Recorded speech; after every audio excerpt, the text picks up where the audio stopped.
جی جناب، ایوان کی رائے ہے کہ ایک سیاسی جماعت جس کے چیئرمین نے 9 مئی 2023 کو آئین و قانون کی دھجیاں بخشتے ہوئے ملکی سلامتی کے حامل اداروں کے خلاف کارروائیوں میں تمام حدود و حدود عبور کرتے ہوئے فوجی تنصیبات پر حملے کیے۔ اس جماعت اور اس کے سربراہ کے اقدامات سے ملک، ریاست، ریاستی اداروں کو ناقابل اطلاع ہے۔ اس کے تمام شواہد موجود ہیں، لہذا ان کے خلاف آئین اور قانون کے مطابق 1 دن کی بھی تاخیر کیے بغیر کارروائی مکمل کی جائے۔ اس جماعت اور اس کے سربراہ کی پاکستان دشمن کارروائیوں کا بوجھ اس کی اپنی جماعت کے رہنما اور کارکن بھی نہیں اٹھا پا رہے اور ان سے لا تعلقی کا اظہار کر رہے ہیں، جس سے اس امر کی توثیق ہوئی ہے کہ اس جماعت اور اس کے سربراہ کا ایجنڈا ملک دشمنی پر مبنی ہے۔ یہ ایوان قرار دیتا ہے کہ شرپسند اور مجرم عناصر کے خلاف کارروائی کے دوران کسی قسم کی انسانی حقوق کی خلاف ورزی نہیں کی گئی، اور اس حوالے سے ایک سیاسی جماعت کے الزامات پروپیگنڈا، لغو، جھوٹ اور بہتان بازی پر مبنی ہے،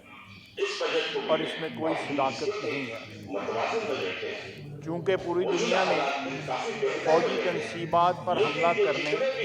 جیسے واقعات میں ملوث افراد کے خلاف کارروائی کرنے کا اختیار وہاں کی افواج کو میسر ہے، پاکستان میں بھی ایسے عناصر کے خلاف قانونی اور آئینی تحفظ حاصل ہے۔ لہذا ان واقعات میں ملوث تمام افراد کے خلاف پاکستان آرمی ایکٹ 1952 کے تحت بلا تاخیر کارروائی مکمل کر کے سزا دلوائی جائے۔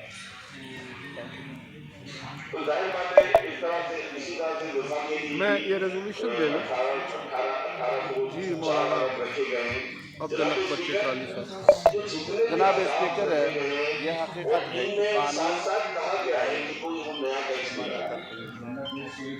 حتیٰ کہ ملک کا وزیر اعظم، chief justice of Pakistan, army staff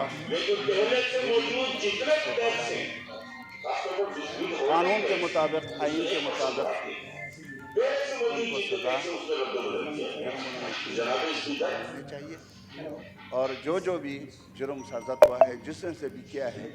اس کو سزا ملنی چاہیے۔ لیکن میں نئی عرض ہے کہ اس پہ بات کرتا ہوں، مجھے بات اصل میں یہ ہے،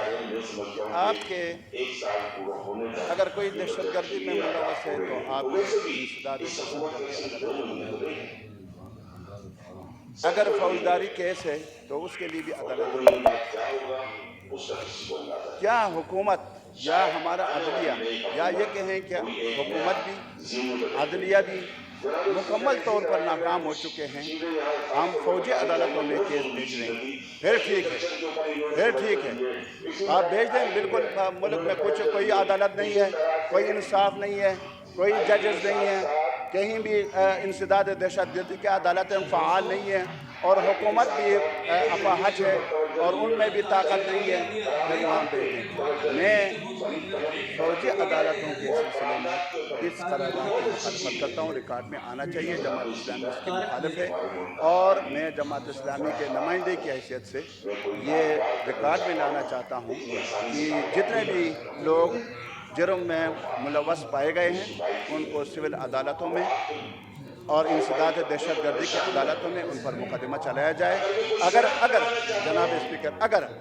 ان عدالتوں میں کسی کو پھانسی کا حکم دے دیا تو قانون کے مطابق ہم اس کے سامنے سر خم تسلیم کرتے ہیں، مانتے ہیں، لیکن فوجی عدالتوں سے ہمیں چھٹکارا دیا۔